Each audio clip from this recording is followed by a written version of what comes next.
কিভাবে আল্লাহর গোলামের নমুনা পাওয়া যায়? দেখুন, আমরা যখন নামাজে দাঁড়াই তখন আমরা কিভাবে দাঁড়াই? নামাজে যখন আমরা দাঁড়াই আমাদের মধ্যে কোনো অহংকার থাকে না, অহমিকা থাকে না, আমিত্ববোধ থাকে না। নামাজে যখন আমরা দাঁড়াই মাথা উঁচু করে দাঁড়াই না, বরং নামাজে যখন আমরা দাঁড়াই মাথাটাকে নত করে দিই কার সামনে? আস্তে বলবেন না, জোরে বলেন, কার সামনে?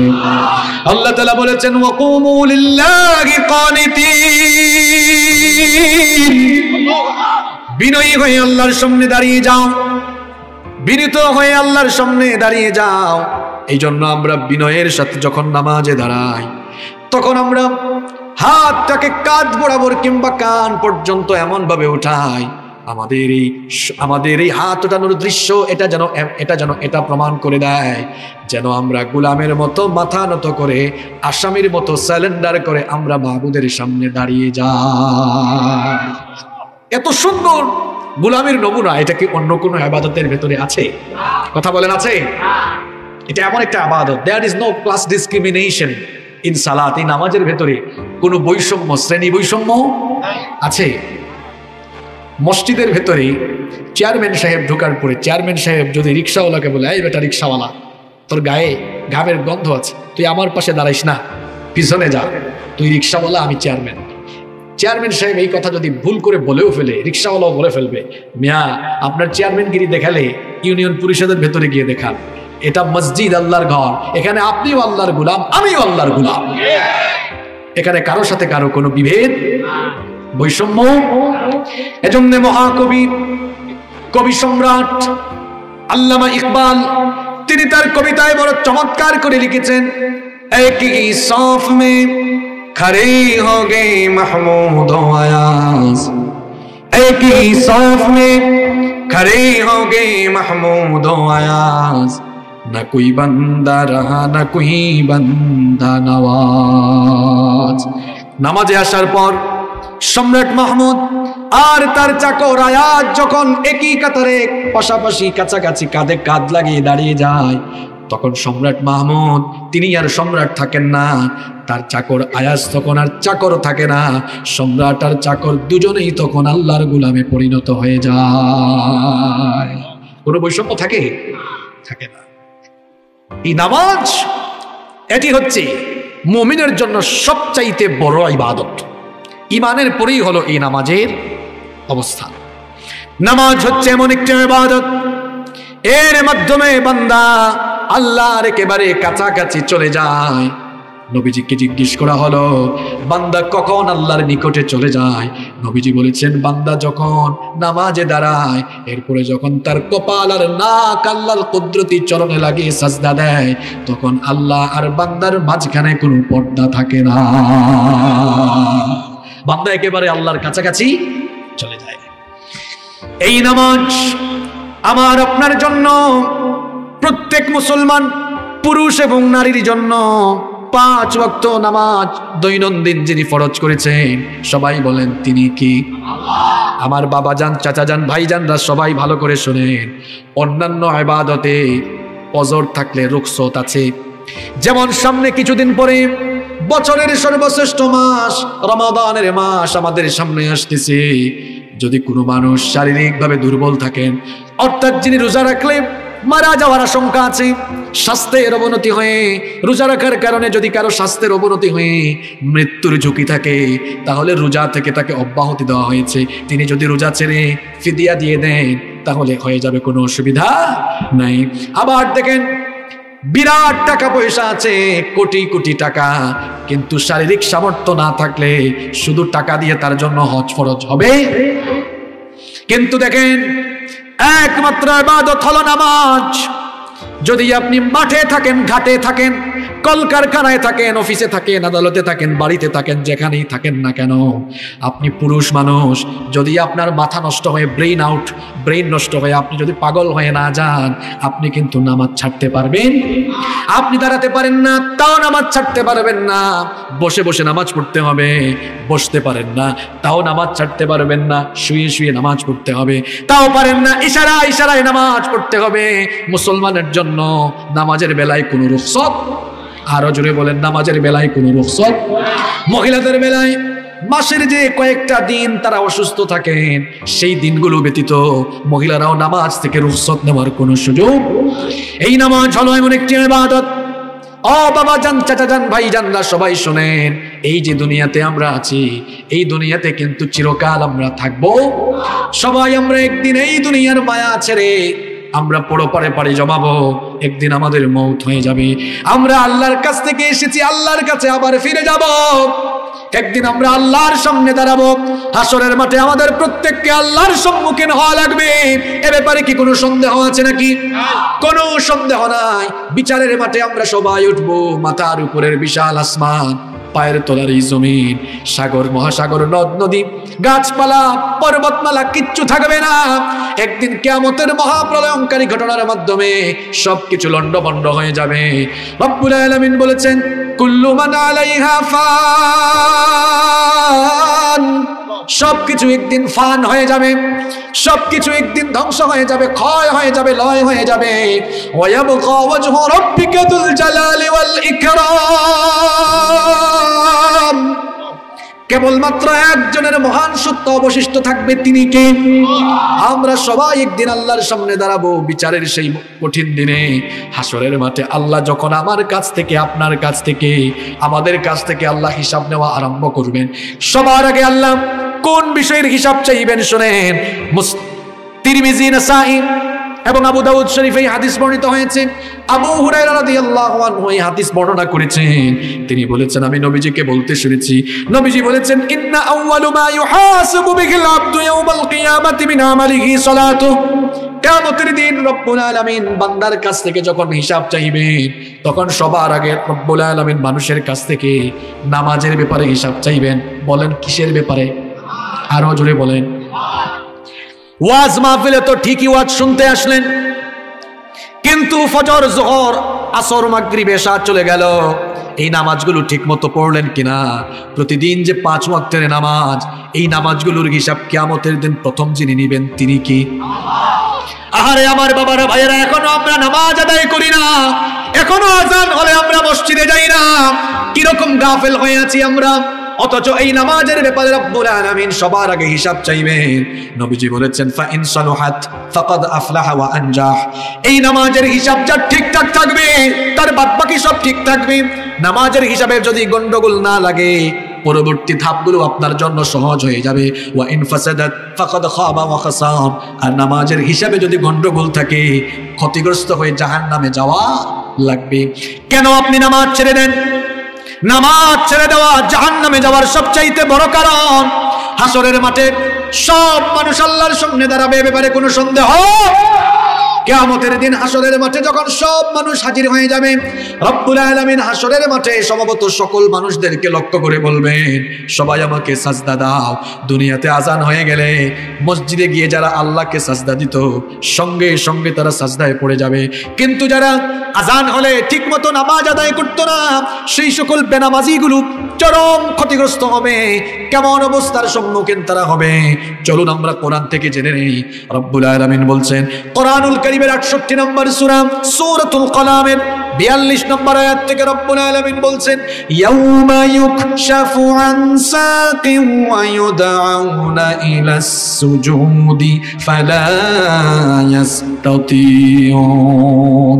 সেদিন কঠিন সময় যখন মানুষকে সাজদা দেওয়ার জন্য আহ্বান করা হবে, তখন বেনামাজিগুলো সাজদা দিতে পারবে না।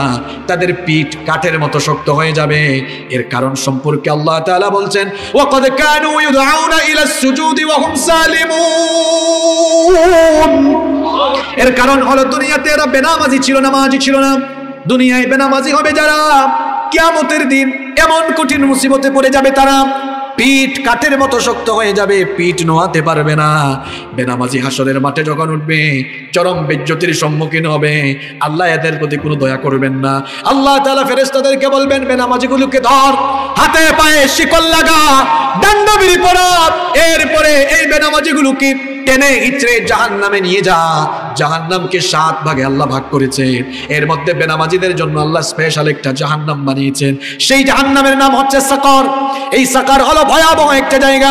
সেখানে যখন বেনামাজিগুলোকে বেড়ি লাগিয়ে, শিকল লাগিয়ে টেনে হিচড়ে নির্লজ্জতার সাথে সেই ভয়াবহ আগুনের দিকে না হবে, ওই জাহান্নামের দায়িত্বে নিয়োজিত থাকা ফেরেশতারা তাদেরকে আটকে দিয়ে জিজ্ঞেস করবে। রব্বুল আলামিন কোরআনে কারীমে বলছেন, ইয়াতাসাআলুনা আনিল মুজরিমিন মা সালাকাকুম ফি সাকার। সাকার নামক ভয়াবহ জাহান্নামের অধিবাসীদেরকে প্রশ্ন করা হবে, কি কারণে তোমরা এই ভয়াবহ জায়গায় এসেছো, কেন তোমরা আজকে এখানে আসলে? তখন তারা জবাব দিবে, অনেকগুলো কারণ আছে, তার মধ্যে নাম্বার 1, 1 নাম্বার কারণ হলো ক্বালু লাম নাকু মিনাল মুসাল্লিন, আমরা মুসল্লি ছিলাম না, আমরা নামাজি ছিলাম না। এই জবাব দেওয়ার পরে খুব আদর যত্ন শুরু হবে, তাই না? কথা বলছেন না কেন? এই যুবক ভাইয়ের দিকে তাকাও, এত ওয়াজ দিয়ে কি হবে যদি 5 ওয়াক্তের নামাজই ঠিক না থাকে? বেনামাজিরা কঠিন শাস্তির সম্মুখীন হবে। কোন আমল সম্পর্কে আগে প্রশ্ন করা হবে না, রোজার ব্যাপারে আগে প্রশ্ন হবে না, যাকাতের ব্যাপারে, হজের ব্যাপারে, দান সৎকারের ব্যাপারে, ইকামতে দিনের ব্যাপারে, কোনো কিছুর ব্যাপারে আগে প্রশ্ন হবে না। নাম্বার 1, 1 নাম্বার প্রশ্ন, গোলাম ঠিক মতো নামাজ আদায় করেছো কিনা? নামাজ হচ্ছে ইসলামের সকল ইবাদতের মাথা। কেন ইবাদতের মাথা? সেটারও একটা ব্যাখ্যা আছে। সমস্ত ইবাদতের বিধান এসেছে দুনিয়ায়, রোজার বিধান এসেছে দুনিয়ায়, হজের বিধান এসেছে দুনিয়ায়, যাকাতের বিধানও এসেছে দুনিয়ায়, হালাল হারামের সকল বিধান এসেছে দুনিয়ায়, কিন্তু একমাত্র ইবাদত, ইসলামের একমাত্র ইবাদত হলো নামাজ। এই নামাজ দুনিয়াতে ফরজ করা হয় নাই, এই দুনিয়াতে 7 আসমানের উপরে, সিদরাতুল মুনতাহার উপরে, মেরাজের রাতে রব্বুল আলামিন তার হাবিবকে তার সান্নিধ্যে নিয়ে গিয়ে নামাজ আমাদের জন্য উপহার দিয়েছে। কি বুঝেছেন? নামাজ ফরজ হয়েছে সবার উপরে। নামাজ ফরজ হয়েছে কোথায়? সব ইবাদত ফরজ হয়েছে দুনিয়ায়, একমাত্র ইবাদত নামাজ ফরজ হয়েছে দুনিয়ার উপরে। আল্লাহু আকবার। এর মানে কি?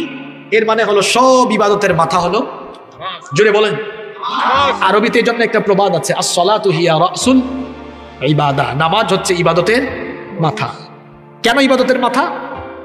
আচ্ছা শোনেন, আমার দিকে তাকান, বুঝতে পারবেন আপনারা। এই যে আমরা যারা এখানে বসে আছি, এটা উদাহরণ দেওয়ার জন্য বলা, আমি সহ আমাদের সবার যদি এখানে কেউ মাথা কেটে ফেলে, সবার মাথা কাটার পরে যদি সবার এখানে দেহ পড়ে থাকে, আপনারা বলেন তো মাথা ছাড়া শুধু এই এখান থেকে, এই বুক থেকে নিয়ে পা পর্যন্ত, শুধু এতটুকু শরীর দিয়ে কি মানুষের পূর্ণাঙ্গ পরিচয় মিলবে?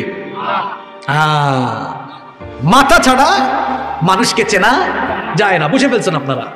মাথা হলো সবার উপরে, মাথা কেটে ফেললে যেমন মানুষ চেনা যায় না, ঠিক তেমনি ইসলামের ইবাদতের মাথা নামাজ, নিচের দিকের সব ঠিক রেখা, রোজা, হজ, যাকাত, দান, সদকা, হাজি সাহেব সব ঠিকঠাক, মাথা কাটলে যেমন পূর্ণাঙ্গ পরিচয় পাওয়া যায় না, নামাজ বাদ দিয়া সব ইবাদত কইরা, মাহফিলের আয়োজন কইরা, ওয়াজ মাহফিলের আয়োজন করে, টাকা দিয়া পয়সা দিয়া আয়োজক হইয়া, বক্তা হইয়া, শ্রোতা হইয়া সব ঠিকঠাক, উপরেরটা মাথা কেটে ফেলেছেন, নামাজ বাদ, আপনার পরিচয়ও বাদ।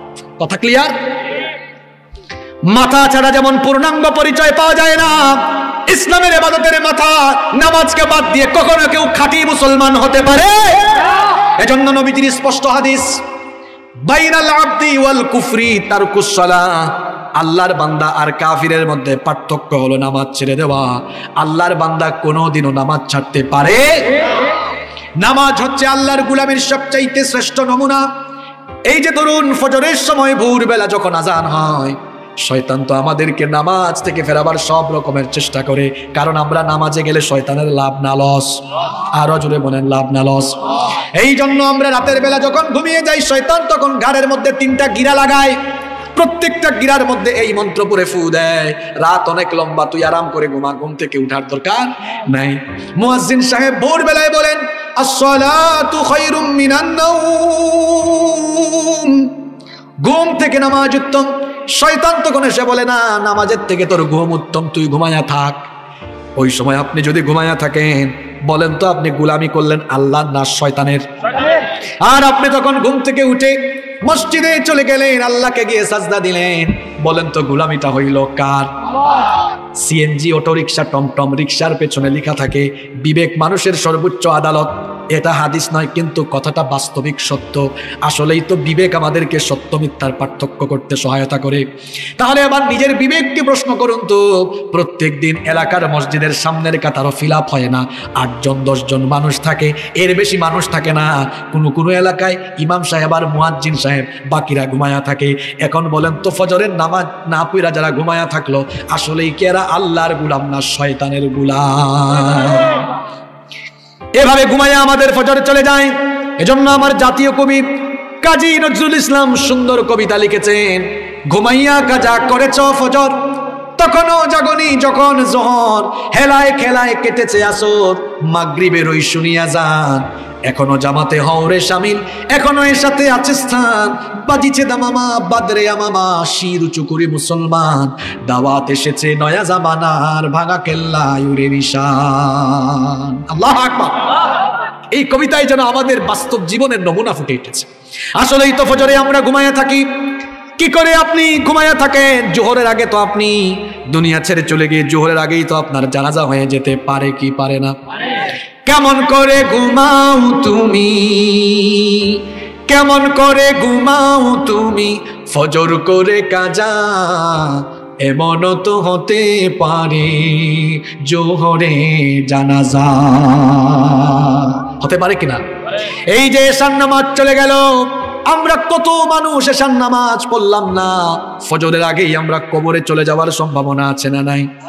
এই যে দেখুন, মাত্র 2 দিন আগে তুরস্কে 7.8 রিক্টার স্কেলের ভয়াবহ ভূমিকম্প হয়ে গেল। বড় বড় বড় বড় অট্টালিকাগুলো মাটির সাথে ধসে গেল। খবর আপনারা জানেন কি জানেন না? এশার নামাজ না পড়ে যারা ঘুমায়া গেলে, ও ভাইয়ারা, এই ঘুমটাই তো জীবনের শেষ ঘুম হয়ে যেতে পারে কি পারে না? আরো জোরে বলেন, পারে কি পারে না? অনেক যুবক ভাইয়েরা হয়তো ভাবে আমি বুড়া হব, এরপরে আমি নামাজ শুরু করব। না রে ভাই, দুনিয়াতে আসার সিরিয়াল আছে, কিন্তু যাওয়ার কোনো সিরিয়াল। এই যে দেখো, তোমার মতো বহু যুবক তুরস্কের এই ঘটনায় মারা গিয়েছে, হাজার হাজার মানুষ এই ভয়াবহ ঘূর্ণিঝড়ে আক্রান্ত হয়ে দুনিয়া ছেড়ে চলে গিয়েছে। আপনারা ফেসবুকে, ইউটিউবে, টেলিভিশনে দেখেছেন তুরস্কের এই ভয়াবহ ঘূর্ণিঝড়ে অসংখ্য মানুষের প্রাণহানি হয়েছে। এই রকমের একটা ঘূর্ণিঝড় যে কোনো সময় আমাদের দেশেও হয়ে যেতে পারে কি পারে না? ঘূর্ণিঝড়ের কথা বাদ দেন, এই যে আমি রাতের বেলা ঘুমাই, এটা তো আমার আপনার জীবনের শেষ ঘুম হয়ে যেতে পারে। এই যে ঘুমাইয়া চোখ বন্ধ করেছেন দুনিয়ায়, এমনও হতে পারে চোখ খুলে দেখবেন দুনিয়ায় নাই, চলে এসেছেন কবরে। হতে পারে কি পারে না? এই যে আপনি নামাজ বাদ দিয়ে ঘুমায় গেলেন, এশার নামাজটা পড়লেন না, যদি ঘুমের মধ্যে মরণ হয়ে যায়, বেনামাজি হয়ে চলে গেলেন। ফজরের নামাজ ছেড়ে দিলেন, জোহরের আগে যদি চলে যান, বেনামাজি হয়ে মরে গেলেন। এইভাবে করে 5 ওয়াক্তের নামাজ যদি জীবন থেকে চলে যায়, তাহলে বলেন তো জান্নাতে যাওয়ার পথে বাধা আছে না নাই? আসতে বলবেন না, জোরে বলেন, বাধা আছে না নাই? নামাজ ছাড়া জান্নাতে যাওয়া তো দূরের কথা, জান্নাতের গন্ধও আপনি পাবেন না। যে ঈমান আপনাকে ঘর থেকে বের করে মসজিদে নিয়ে সাজদা দেওয়াইতে পারে না, এ দুর্বল ঈমান আপনাকে কোনোদিনও জান্নাতেও ঢুকাইতে পারবে? আমার যুবক ভাইদেরকে বলবো, এই বয়সেই বেশি বেশি নামাজি হওয়া দরকার। আমার যুবক ভাইয়েরা মনে করে, হুজুর আমরা বুড়া হই তারপরে নামাজ পড়বো, এত তাড়াতাড়ি নামাজ কেন শুরু করব? চুল পাকুক, দাড়ি পাকুক, হাতে লাঠি নেই, লাঠি ভর দিয়ে যখন চলবো তখন আমরা নামাজ আদায় করব। আজকের মাহফিলে দেখলাম, কি রে ছেলেগুলা কোথায়? মাহফিলের আয়োজক দেখে, আয়োজককে দিকে হাত দেখলে চিনবো আমি। হায় হায় হায়, এরা মাহফিলের আয়োজন করে, এরা কি তোমার খায় নাকি? এই 2-3 জন?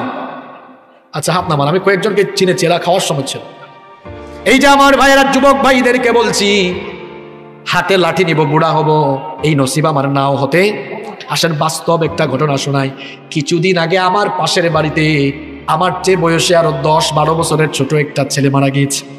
এরকম বহু ছেলে পেলেরা দুনিয়া থেকে চলে যাচ্ছে, কারণ দুনিয়া থেকে যাওয়ার বেলায় কোনো সিরিয়াল মেনটেন হয়।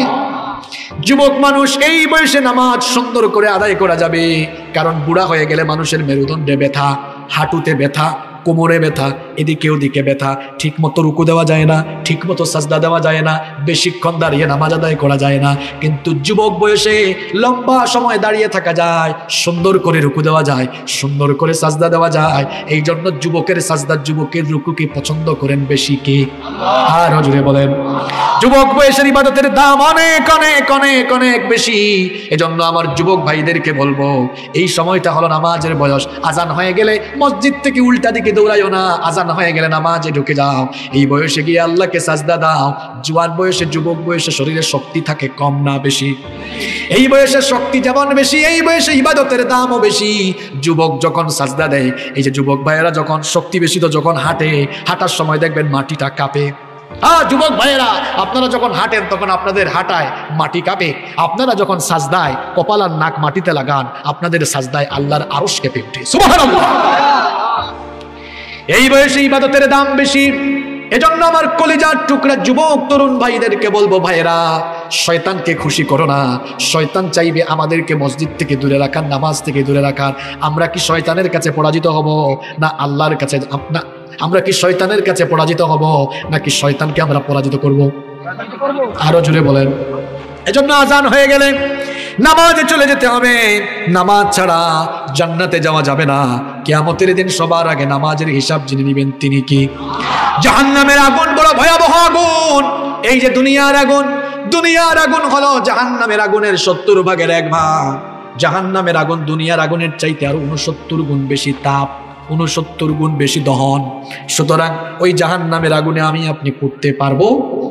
কথা বলেন তো আপনারা। যদি ঘরের মধ্যে এখন আগুন লাগে, মনে করেন আপনি বাড়িতে ঘুমায় আছেন, শুয়ে আছেন, বসে আছেন, এই সময় আগুন লাগছে ঘরে, আপনি কি তখন বসে থাকবেন নাকি দৌড় মারবেন? কথা বলেন। দুনিয়ার আগুন থেকে বাঁচার জন্য আপনি দৌড় মারলেন ভাই, তাহলে দুনিয়ার আগুনের চাইতে আরো 69 ভাগ বেশি তীব্র দহন সম্পন্ন জাহান্নামের আগুন। এই জাহান্নামের আগুন থেকে বাঁচার জন্য আপনি কেন দৌড়াইয়া মসজিদে ঢুকতে পারেন না? আপনার বিবেককে আপনি প্রশ্ন করুন।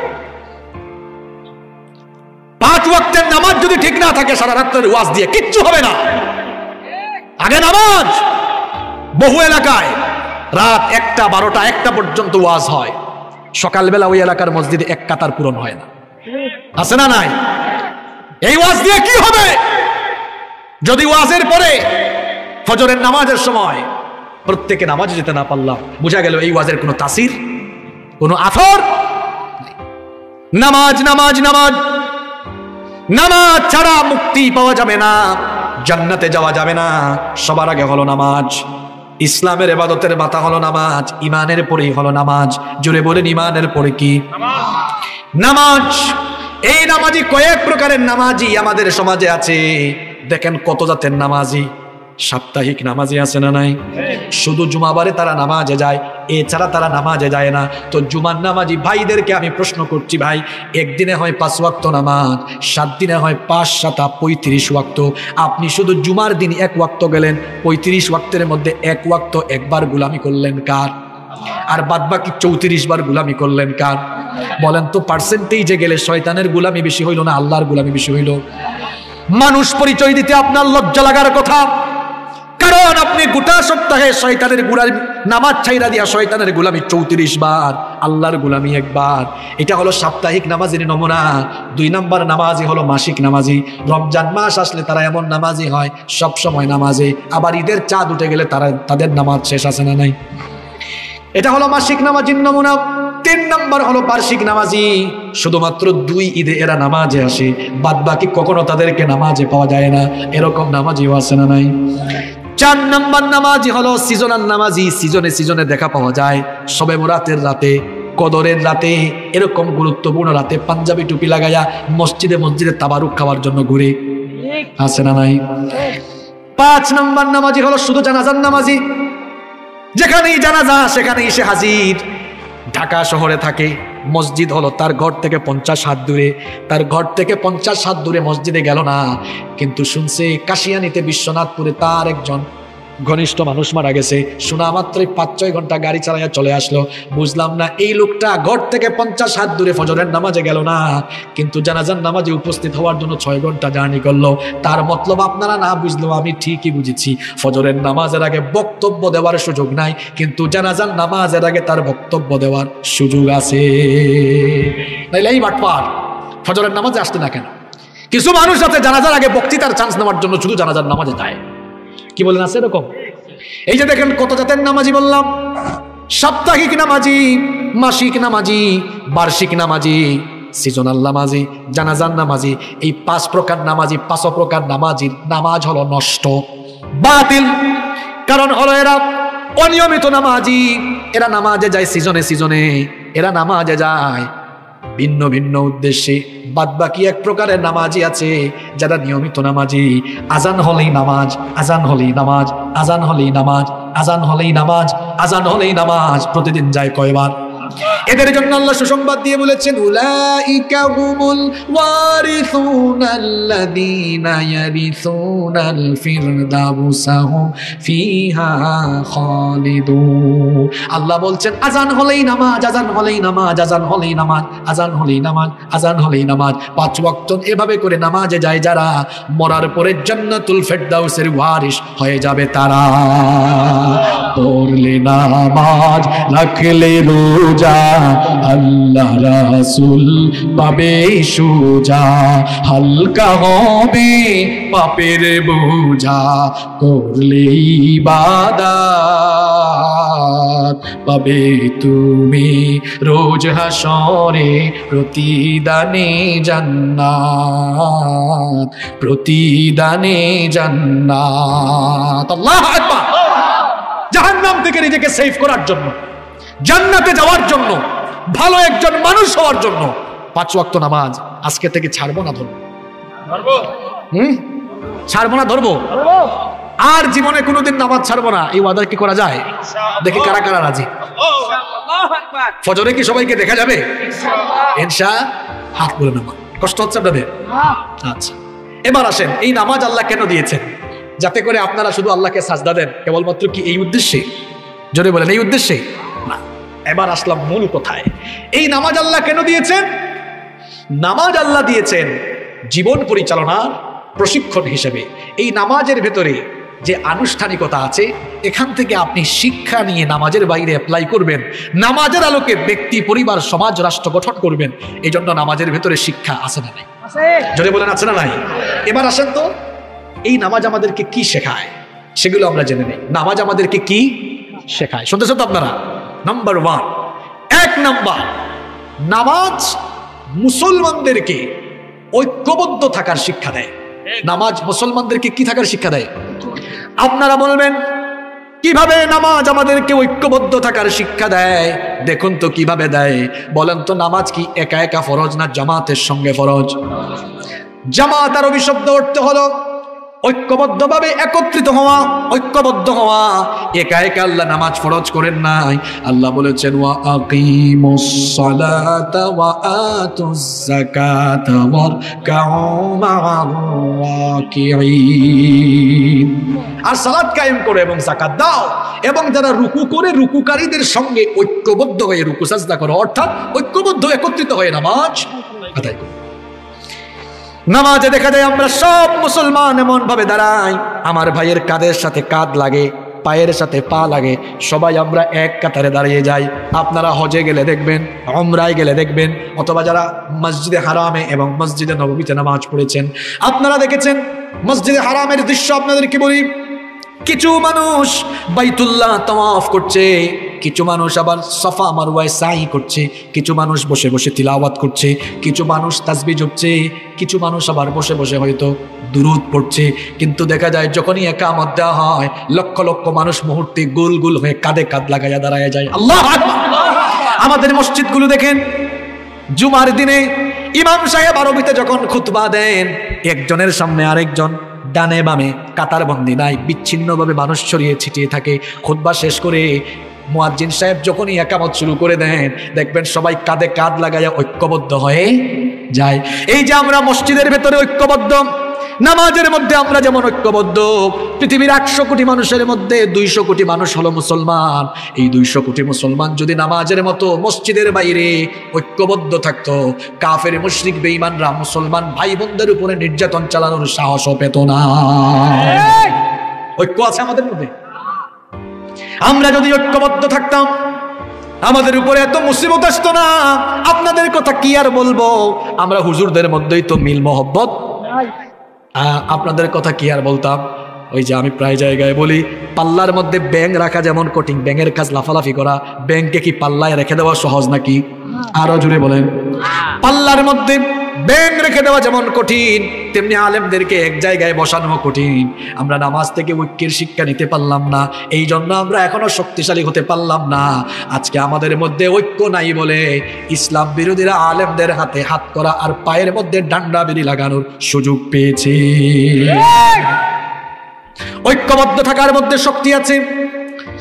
নামাজ থেকে ঐক্যবদ্ধ থাকার শিক্ষা দিতে হবে। নবীজি বলেছেন, মুমিনে মুমিনে মুসলমানে মুসলমানের সম্পর্ক কেমন হবে শোনো। বুখারী শরীফের হাদিস, নবীজি বলেছেন, আল মুমিনু লিল মুমিনি কাল বুনিয়ান ইয়াশুদ্দু বাদুহু বাদা। এক মুমিনের সাথে আরেক মুমিনের সম্পর্ক হবে বিল্ডিং এর প্রাচীরের মতো, দেয়ালের মতো। ভালো করে বুঝেন, এই পিলার, এই খুঁটি থেকে এই খুঁটি পর্যন্ত কেউ যদি সারি সারি ইট এখানে রাখে, ইটের উপরে ইট, ইটের উপরে ইট, ইটের উপর ইটের লাইন, কিন্তু যদি সিমেন্ট আর বালু দিয়ে জোড়া না লাগায়, তাহলে ইটের এই সারি, ইটের এই লাইনগুলোকে বাচ্চা একটা আলতো করে ছুঁইলেও সেটা পড়ে যাবে। তাহলে বোঝা গেল, জোড়া না থাকলে, ঐক্যবদ্ধ না থাকলে শত শত ইটও মজবুত হতে পারে, কিন্তু যখন শত শত ইটগুলোকে জোড়া লাগিয়ে দেওয়া হবে, একত্রিত করা হবে, সিমেন্ট আর বালু দিয়া যখন এক করে দেওয়া হবে, অ্যাটাচ করে দেওয়া হবে, তখন আর ধাক্কাইয়া ফালানো যাবে না। মুসলমানরা যদি বিচ্ছিন্ন থাকে, আলাদা আলাদা থাকে, তাহলে কাফের মুশরিকরা মুসলমানদের রক্ত নিয়ে খেলা করবে। আর মুসলমানরা যদি একটা দেয়ালের মতো, একটা প্রাচীরের মতো মজবুত বন্ধনে ঐক্যবদ্ধ হয়ে দাঁড়িয়ে যায়, গোটা দুনিয়ার কাফের মুশরিক ইসলাম বিরোধী শক্তি মুসলমানদের পায়ের তলায় এসে পড়ে যাবে। আলেমদের মধ্যে আজ ঐক্য নেই বলে আলেমদের উপরে মুসিবত এসেছে। আলেমরা যদি ঐক্যবদ্ধ থাকতে পারতেন, তাহলে আলেমদের উপরে নির্যাতন নিপীড়ন করার সাহসও কেউ কোনোদিন করতে পারত না। ঐক্যের ভেতরে একটা শক্তি আছে না নাই? আপনাদের প্রত্যেকের হাতে যদি একটা লাঠি দেওয়া হয়, বলেন তো আপনারা, একটা লাঠি ভাঙ্গা সহজ না কঠিন? কথা বলেন না কেন আপনারা? আপনারা ক্লান্ত হয়ে গেছেন? হাতে একটা লাঠি থাকলে এটা ভাঙ্গা সহজ না কঠিন? সহজ, সহজ। এই তো আপনি একটা মোচড় দিবেন, ভেঙে যাবে এটা। এখন যদি প্রত্যেকের হাতে 100টা লাঠি দেওয়া হয়, 100টা লাঠি একসাথে আপনি কি ভাঙতে পারবেন? পারবেন না। একটা লাঠি যেমন ভাঙা সহজ, মুসলমানরা যদি আলাদা আলাদা থাকে, এখানে একজন, এখানে একজন, এখানে একজন, আলাদা আলাদা থাকে, ঐক্য না থাকে, একটা লাঠি যেমন ভাঙা সহজ, মুসলমানরা আলাদা আলাদা থাকলে ইসলাম বিরোধীরা যারা যখন ধরবে, তার মেরুদণ্ড ভাঙাও ইসলাম বিরোধীদের জন্য অত্যন্ত সহজ। আর 100টা লাঠিকে যেমন ভাঙা যায় না, খুব কঠিন কাজ, ঠিক তেমনি আমরা যদি ভাই ভাই হয়ে ঐক্যবদ্ধ থাকতে পারি, তাহলে মেরুদণ্ড ভাঙা তো দূরের কথা, ইসলামের বিরুদ্ধে জবান খোলার সাহসও কারো হবে না ইনশাআল্লাহ। তাহলে নামাজ থেকে আমাদের কিসের শিক্ষা নিতে হবে? জোরে বলেন না। ঐক্যের শিক্ষা। আমরা নামাজের বাইরে, নামাজে আমরা ঐক্যবদ্ধ যেমন থাকি, মসজিদে নামাজের বাইরে মুসলমান মুসলমান দলাদলি করব? আমরা আমাদের মধ্যে দলাদলি আছে না? কয় আমি ওয়াহাবি, আরেকজন কয় আমি দেওবন্দি, আরেকজন কয় আমি হানাফি, আরেকজন কয় আমি গরম সুন্নি, আরেকজন কয় আমি ঠান্ডা সুন্নি, আরেকজন কয় আমি মাঝারি টাইপের সুন্নি। আরে ভাই, আফসোস লাগে আপনার জন্য, আপনি আপনার পরিচয় এটা সেটা দিতে পারলেন, কিন্তু সাহস করে আনন্দের সাথে নিজের পরিচয় মুসলমান দিতে পারলেন না। আমাদের পরিচয় আমরা কি? আরো জোরে বলেন। আমাদের প্রভু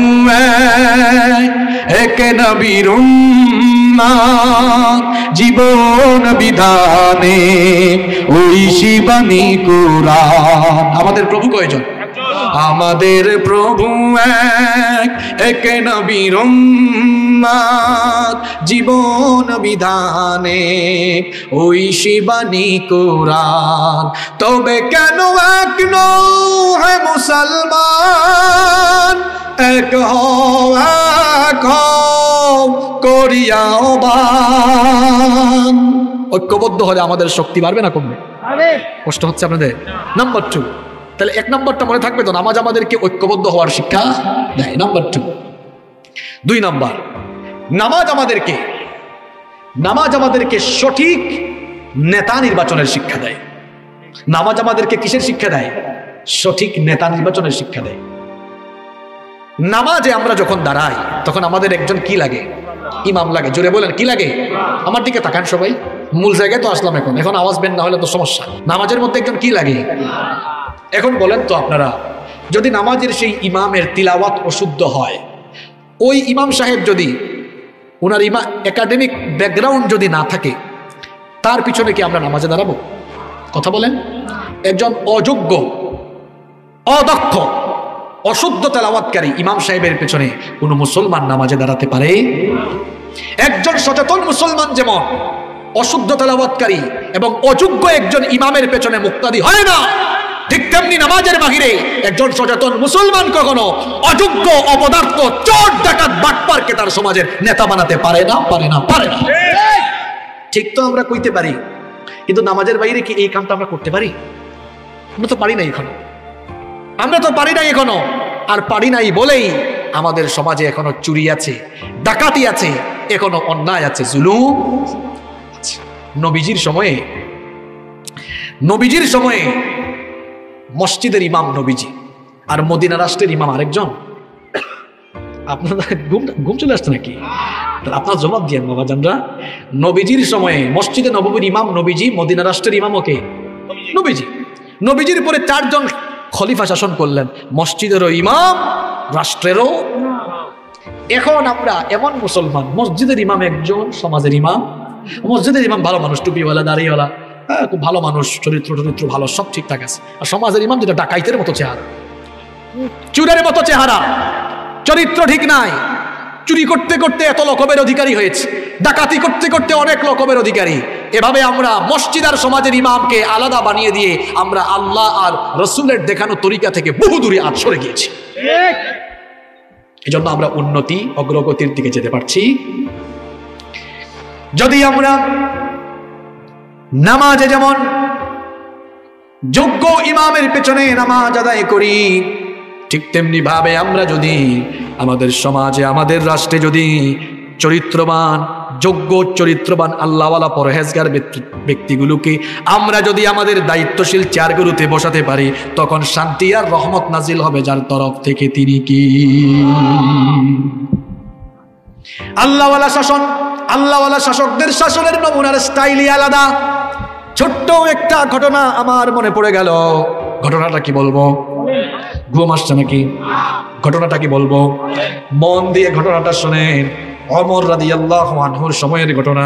ওমর রাদিয়াল্লাহু আনহুর নাম আপনারা শুনছেন তো? ওমর রাদিয়াল্লাহু আনহু অর্ধ দুনিয়া শাসন করেছেন। সেই আমলে তো কারেন্ট ছিল না, এখন তো আমাদের আমলে কারেন্ট আছে, ইলেকট্রিক্যাল লাইটও আছে। বলেন তো সেই যুগে কারেন্ট এবং এমন ইলেকট্রিক্যাল লাইট ছিল নাকি? কারেন্ট ছিল না, ইলেকট্রিক্যাল লাইটও ছিল না। ওমর রাদিয়াল্লাহু আনহু ঘরের ভেতরে মোমবাতি জ্বালিয়ে কাজ করছেন।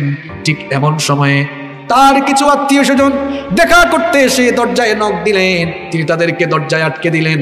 দরজায় আটকে দিয়ে বললেন, থামো, কিছুক্ষণ পরে ঢুকো। এদেরকে দরজায় আটকে দিয়ে তিনি তার সামনে থাকা মোমবাতির আগুন ফু দিয়ে নিভিয়ে দিলেন। নতুন আরেকটি মোমবাতিতে আগুন জ্বালালেন। এরপরে তাদেরকে বললেন, এবার তোমরা ভেতরে আসো। এরা ভেতরে এসে প্রশ্ন করলো, আমিরুল মুমিনিন, আপনার সামনে তো মোমবাতি জ্বালানো ছিল, সেটা ফু দিয়ে নিভিয়ে দিয়ে নতুন আরেকটি মোমবাতিতে কেন আগুন জ্বালালেন? ওমর রাদিয়াল্লাহু আনহু অর্ধ দুনিয়ার শাসনকর্তা, তিনি তখন বললেন, তোমরা আসার আগ পর্যন্ত আমি রাষ্ট্রের টাকায় কেনা মোমবাতির আগুন জ্বালিয়ে রাষ্ট্রের কল্যাণে, জনগণের কল্যাণে কাজ করছিলাম। তোমরা যখন দরজায় এসে ভেতরে ঢুকার জন্য অনুমতি চাইলে, আমি চিন্তা করলাম তোমরা আমার আত্মীয়, তোমরা ভেতরে ঢুকে আমার সঙ্গে বেশিরভাগ সময় ব্যক্তিগত কথাবার্তা বলবে।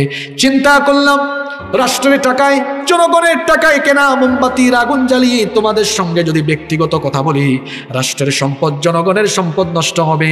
আমাকে যে দায়িত্ব দেওয়া হয়েছে সেই দায়িত্ব তো আমানত, আমানতের খেয়ানত হয়ে যাবে। কিয়ামতের দিন আসামি হয়ে আল্লাহর সামনে দাঁড়াতে হবে। এই ভয় যখন আমার অন্তরে আসলো, তখন আমি রাষ্ট্রের টাকায়, জনগণের টাকায় কেনা মোমবাতির আগুন ফু দিয়ে নিভিয়ে দিই, নিজের টাকায় কেনা মোমবাতির আগুন জ্বালিয়ে তোমাদের সাথে কথা বলছি। এমন যদি হতো আমাদের নেতা হতো ওমরেরই মতো, হতো আবু বকরের মতো। চাই কি চাই না? আরো আসতে বলেন, চাই কি চাই না?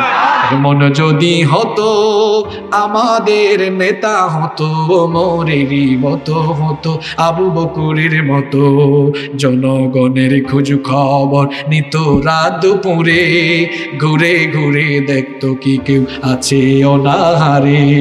আমার দেশের মা বোনেরা লাঞ্ছিতা হতো না, আমার দেশের কৃষক শ্রমিক বঞ্চিত হতো না, ধনী গরিব ভালোবাসার জীবন ফিরে পেত, যদি আমাদের নেতা হতো ওমরেরই মতো, হতো আবু বকরের মতো। আল্লাহু আকবার। এরকম চাই কি চাই না? কারা কারা চান না হাত তোলেন। মনোযোগ আছে না? আলহামদুলিল্লাহ পড়েন।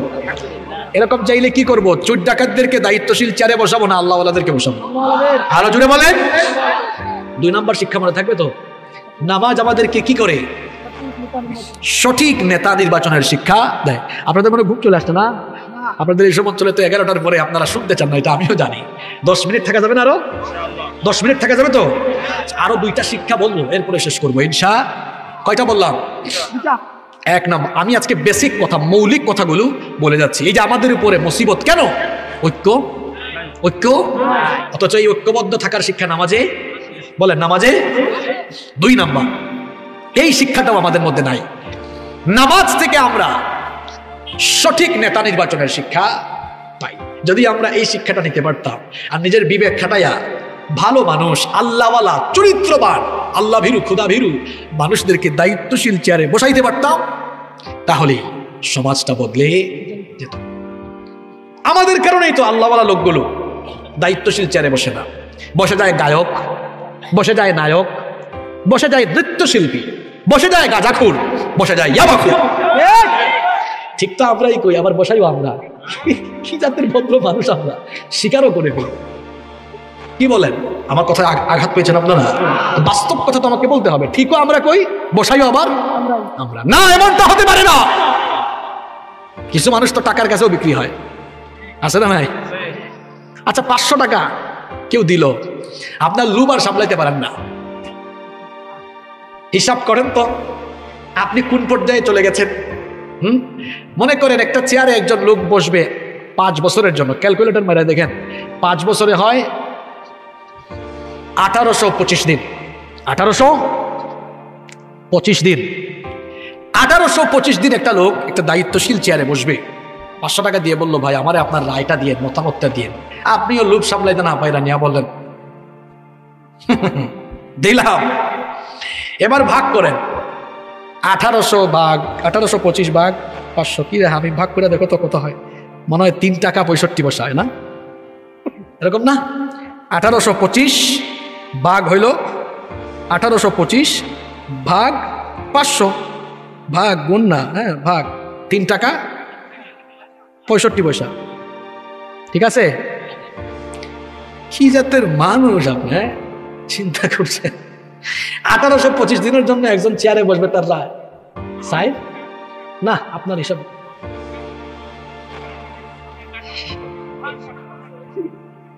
ইয়া সুবহানাল্লাহ, একটা মুরগির ডিমের দাম এর থেকে বেশি। চিন্তা করছেন যে এই লোকটা 500 টাকা খাইয়া কুল্লা মানুষ, এটা চিন্তা করছেন মানে কেমন মানুষ এটা? হ্যাঁ, একটা মুরগির ডিমের দাম তার থেকে বেশি। যে লোক এরকম পয়সার কাছে বিক্রি হয়ে যায়, এটা মানুষ নামের কলঙ্ক, এটা জানোয়ারের চেয়েও খারাপ। পরিবর্তন হয় না আমাদের। কেন পরিবর্তন হয় না? আমরা মানুষ হইলেও পশুর খাসলতের চাইতেও আরো আজে বাজে খাসলত আমাদের ভেতরে। তাহলে বলেন, আমাদের শিক্ষা সমাজে আছে? কেন নামাজের গুরুত্ব নিয়ে আলোচনা করে নামাজের শিক্ষার কথা বললাম? শুধু ঠাস ঠাস ঠাস ঠাস রুকু সাজদা দিয়ে নামাজ পড়লেই হবে না বাবা, নামাজের শিক্ষাও জীবনে বাস্তবায়ন করতে। যে নামাজ নামাজিকে ভালো পথে নেয় না, নামাজের শিক্ষার আলোকে জীবন গঠনে সহায়তা করে না, এই নামাজ কোনো নামাজি, এই নামাজের কোনো দাম। কয়টা শিক্ষা বললাম? নাম্বার 3 নম্বর, নামাজ আমাদেরকে কোরআনের রাষ্ট্র দিন কায়েমেরও শিক্ষা দেয়। বলবেন হুজুর কিভাবে? নামাজের ভেতরে আমরা যখন তিলাওয়াত করি তখন কয়টা কিতাব থেকে তিলাওয়াত করি? না, আওয়াজ তো বড় কম হয়েছে। নামাজের মধ্যে আমরা যখন তিলাওয়াত করি কয়টা কিতাব থেকে তিলাওয়াত করি? এই কিতাবের বাহিরে পড়ার কোনো সুযোগ আছে? কোনো সুযোগ আছে? সারাটা জীবন কেন আপনারা ভাবেন না, কেন আপনারা চিন্তা করেন না? অসংখ্য হাদিসের কিতাব আছে না ভাই? আপনার তো 6টা কিতাবের নাম জানেন, এর বাইরে আরো কত হাদিসের কিতাব আছে? আছে না? অসংখ্য হাদিসের কিতাব আছে, লক্ষ লক্ষ হাদিস। কুরআনের আয়াত মাত্র 6,500, 6,000-এর বেশি, 6,236টা, তো 6,000-এর বেশি। আর হাদিস আছে লক্ষ লক্ষ। কিন্তু নামাজ পড়তে হবে এই 6,000-6,500-এর ভিতর থেকে। 6 লক্ষ থেকে 7 লক্ষ 10 লক্ষ হাদিস থাকুক, 40 লক্ষ থাকুক, পড়তে পারবেন? ভাবুন তো এখানে কি শিক্ষা আছে? একজন মুসলমান যেমন তার নামাজে কোরআনের বাইরে তেলাওয়াতের সুযোগ নাই, মুসলমানের সমাজ, মুসলমানের রাষ্ট্র কোরআনের আইন ছাড়া অন্য আইন দিয়ে চালানোর কোনো সুযোগ মুসলমানের নাই। যদি সে চালায় তো চালান না, একদিন দাঁড়াবেন কার সামনে? আছে না নাই? কি বলেন, আছে না নাই? আল্লাহর ধরা একদিন। আল্লাহ ধরেন না, ধরেন না, ধরেন না, যখন আল্লাহ ধরবেন আর কিন্তু ছাড়বেন। এই বুঝে আপনি শিখছেন। আমার আপনার নবী মদিনা 10 বছর চালিয়েছেন, নিজের মতো না কোরআন মতো? কথা বলছেন না কেন? নিজের মতো না কোরআন মতো? এরপরে 4 খলিফা চালাইছেন, নিজের মতো না কোরআন মতো? আমরা চালাই কিসের মতো? নিজের মতো। চরিত্র মিলছে? মিলছে বলেন আপনারা, মিলছে?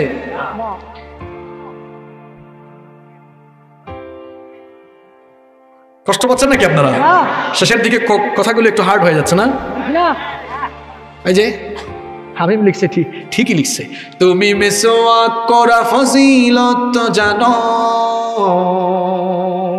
খাবার শেষে মিষ্টি মুখের হাদিসটাও মানো, শুধু হক কথাটা উচ্চ স্বরে বলতে পারো না, অন্যায় দেখে বারুদ হয়ে জ্বলতে পারো না।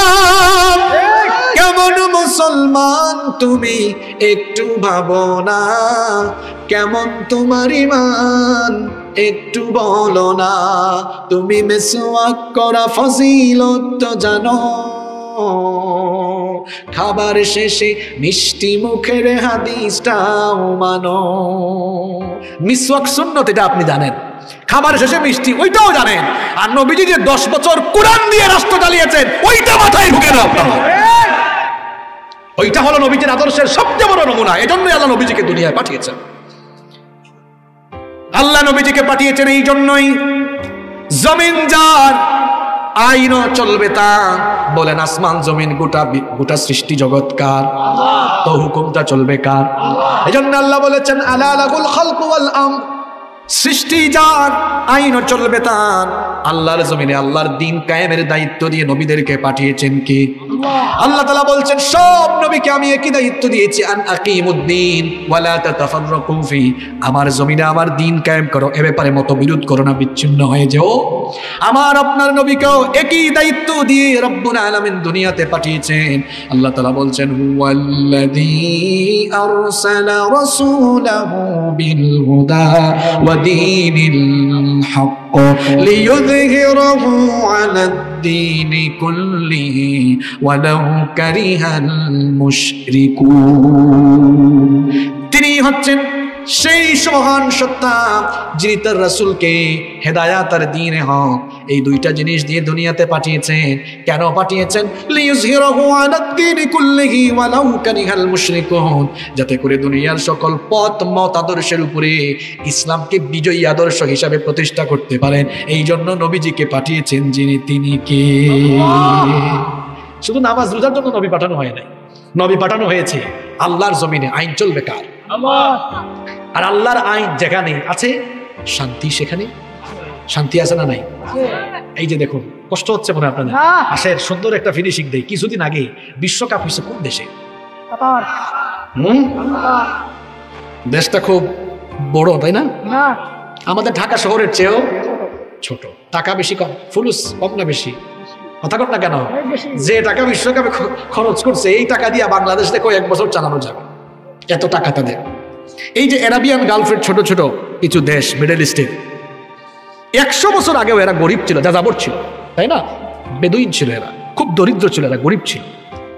এখন তারা এত ধনী। আপনারা তো চালাক, আপনারা বলবেন হুজুর তারা তো ধনী হবে, তাদের দেশে তেলের খনি আছে, স্বর্ণের খনি, এগুলো দিয়ে তারা ধনী হয়ে গেছে। তা আমার দেশে কি সম্পদের ঘাটতি আছে নাকি? আমাদের দেশে, যে আমার বাড়ি সিলেটে, আমাদের সিলেটে পাথরের খনি আছে, আপনারা জানেন, গ্যাসের খনি আছে, কয়লার খনি। আর আমার দেশের মাটি তো সোনার মাটি। আপনাদের এই গোপালগঞ্জে, ফরিদপুরে, নড়াইলে, খুলনা, বাগেরহাট, যশোরে, এইসব অঞ্চলে হাঁটলে, শরীয়তপুর সহ দেখা যায় শুধু ফসল আর ফসল, সোনার মাটি। যা ফেলছেন তা হয়ে যাচ্ছে কার রহমতে। তো এদেশে ফসলের অভাব নাই, মাটি উর্বর, সম্পদ আছে, কেন উন্নত হয় না? চলে এখানে আপনার গ্যাসের খনি, তেলের খনি, কয়লার খনি, সম্পদের খনি থাকাও সত্ত্বেও উন্নত হয় না, কারণ এই সব সম্পদের লুটে পুটে খাওয়ার জন্য আছে চোর ডাকাইতের খনি। ঠিক আছে কথা? এই চোর ডাকাইতের খনি যদি না থাকতো, এই যে সম্পদগুলো আছে, সম্পদগুলোর যদি সুষম বন্টন, সুষ্ঠু ব্যবহার এবং ইনসাফ ভিত্তিক শাসন ব্যবস্থা থাকতো, তাহলে পৃথিবীতে আমরা মাথা উঁচু করে দাঁড়িয়ে নেতৃত্বের কাতারে চলে যেতে পারতাম। পারি না কেন? দেখেন না, এক এক ডাকাইত ডাকাতি কইরা দেশের কত টাকা বিদেশে পাচার করে আর বেগম পাড়ায় বাড়ি বানাইছে। এদেশে সব নেয়ামত আছে, শুধুমাত্র আল্লাহর দেওয়া কোরআনের বিধানের, আল্লাহর দেওয়া কোরআনের শাসনের এই নিয়ামতটা বাকি আছে। আপনারা চান কি চান না? কোরআনের শাসন আপনারা চান কি চান না? কারা কারা চান? হাত তুলে। হাত নামান, আল্লাহ কবুল করে। তো বলছিলাম ওই যে দেশগুলোর কথা, এদের দেশে কোরআনের কি 100 ভাগ আইন আছে? না, 100 ভাগ আইন, কিছু আইন আছে সেনসিটিভ যে বিষয়, যেগুলোর কারণে একটা দেশ আগায় না। চুরি থাকলে ওই দেশ আগাবে? জিনা, বেবিচার, অসভ্যতা, ডাকাতি, সেখানে চুরির বিচারটা কি দিয়ে হয়? কোরআন দিয়ে। কি দিয়ে? আমাদের দেশে চুরির বিচার কোরআন দিয়ে করতে পারবেন না, কারণ কল্লা যারা বিচার করবে হেরা আগে তো রাখে। ঠিক কিনা? চোর যতদিন চেয়ারে থাকে বোঝা যায় না কেমন চুরি করছে, চেয়ার থেকে নামলে বোঝা যায় কি পরিমাণ যে চুরি করছে। ঠিক কিনা বলেন? যদি চুরির বিচার কোরআন দিয়ে হয়, চুরি কমে যাবে। জিনার বিচার যদি কোরআন দিয়ে হয়, জিনা কমে যাবে। যদি কোরআন দিয়ে প্রত্যেকটি সেক্টর পরিচালনা হয়, স্কুল, কলেজ, ইউনিভার্সিটি, শিক্ষাঙ্গন, আইন অঙ্গন, রাষ্ট্রের সকল সেক্টরে যদি কোরআন ঢুকে যায়, অশান্তি থাকবে না, জুলুম থাকবে না, সোনালী একটি সমাজ এবং রাষ্ট্র হয়ে যাবে। ঠিক কিনা? এই শিক্ষা নামাজে আছে? আরো জোরে বলেন, কোথায় আছে? নামাজে কোরআন ছাড়া অন্য কোনো বই পড়া যায় না। ঠিক তেমনি মুসলমানের সমাজে কোরআন ছাড়া মুসলমান অন্য কোনো আইনের ধারে কাছেও যেতে পারে। তাহলে আমরা সবাই কোরআনের আন্দোলনে সামিল হয়ে কোরআনের শাসন প্রতিষ্ঠার পক্ষে থাকবো। কারা কারা রাজি আছেন? হাত তুলে দেন। লিল্লাহি তাকবীর, লিল্লাহি তাকবীর। হাত তুলে নামান। বেশি কথা বললে মনে থাকে না। 3টা শিক্ষার কথা বললাম আর নামাজের গুরুত্বের কথা বললাম। প্রথম কথায় আসি, নামাজ না আদায় করলে জাহান্নামে যাওয়া লাগবে। আমার বাবা যান, চাচা যান, ভাই জানরা, আমরা কি আর নামাজ ছাড়বো? সবাই ওয়াদা করলেন তো কোনোদিনও নামাজ ছাড়বো ইনশাআল্লাহ। আর নামাজের অনেক শিক্ষা আছে, বলছি কয়টা? এই 3টাই আসল। এই 3টাই বাস্তবায়ন হলে সব সুন্দর হয়ে যাবে ইনশাআল্লাহ। 1 নাম্বার, ঐক্যবদ্ধ থাকবো, মুমিনে ঠেলাঠেলি, গুতাগুতি, মারামারি করব। 2 নাম্বার, সঠিক নেতা নির্বাচন করতে হবে। 3 নাম্বার, কোরআনের শাসনের জন্য ঐক্যবদ্ধ হতে। এই যে মৌলিক 3টা কথা বললাম, এই 3টা কথাও যদি আমরা আমল করতে পারি, আমার মনে হয় আজকের আয়োজন সার্থক হবে ইনশাআল্লাহ। যতগুলো কথা বললাম, আল্লাহ আমাদের সবাইকে আমল করার তৌফিক দান করেন, আমরা সবাই বলি আমিন। মাহফিল কমিটির কোনো সভাপতি সাহেবের অনুমতি থাকলে আমরা, যাদের হৃদয় আছে, আল্লাহ না গাইলে হইতো না। জুবাইর আহমদ সাহেব, কে জুবাইর আহমদ সাহেব? অবশ্যই অবশ্যই দিব। আমার কাছে একটা গজলের রিকোয়েস্ট আসছে, আমি কি বলবো না শেষ করে? হ্যাঁ, মাশাআল্লাহ, আপনারা এত ভালো মানুষ, প্রায় 1 ঘন্টা 40 মিনিটের উপরে এত ধৈর্য আপনাদের। আমি তো ভাবছি আপনারা এতক্ষণ ধৈর্য নিয়ে থাকতে পারবেন না। আলহামদুলিল্লাহ, আমি আপনাদের ব্যবহারে খুশি হয়েছি, আলহামদুলিল্লাহ। যাদের হৃদয়ে আছে আল্লাহর ভয়, তারা কভু পথ ভুলে যায় না। আল্লাহর প্রেম ছাড়াই দুনিয়ায় কারো কাছে কোনো কিছু চায় না, কারো কাছে কোনো কিছু চায় না। রাতের আধারে যারা সিজদাতে রয়, দু চোখের অশ্রুতে নদী যেন বয়। রাতের আধারে যারা সিজদাতে রয়, দু চোখের অশ্রুতে নদী যেন বয়। ছলনার হাত ছানি যত আসুক, ছলনার হাত ছানি যত আসুক, পেছনে ফিরেও তাকায় না, পেছনে ফিরেও তাকায় না। যাদের হৃদয়ে আছে আল্লাহর ভয়, তারা কভু পথ ভুলে যায় না। আল্লাহর প্রেম ছাড়াই দুনিয়ায় কারো কাছে কোনো কিছু চায় না, কারো কাছে কোনো কিছু চায় না। দিন কায়েমের পথে যারা অবিচল, তারা হলো আল্লাহর প্রিয়জন। বাতিলের কাছে যারা হার মানে না, সংগ্রাম করে যায় আমরণ। হেরার আলোতে যার হৃদয় রঙিন, হাতে আল কোরআনের দীপ্ত সমীন। হেরার আলোতে যার হৃদয় রঙিন, হাতে আল জিহাদের দীপ্ত সমীন। সত্যের পথে যারা নিবেদিত প্রাণ, সত্যের পথে যারা নিবেদিত প্রাণ, শত্রুকে কভু ভয় পায় না, শত্রুকে কভু ভয় পায় না।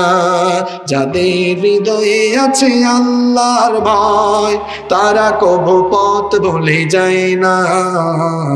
আল্লাহর প্রেম ছাড়াই দুনিয়ায় কারো কাছে কোনো কিছু চায় না, কারো কাছে কোনো কিছু চায় না।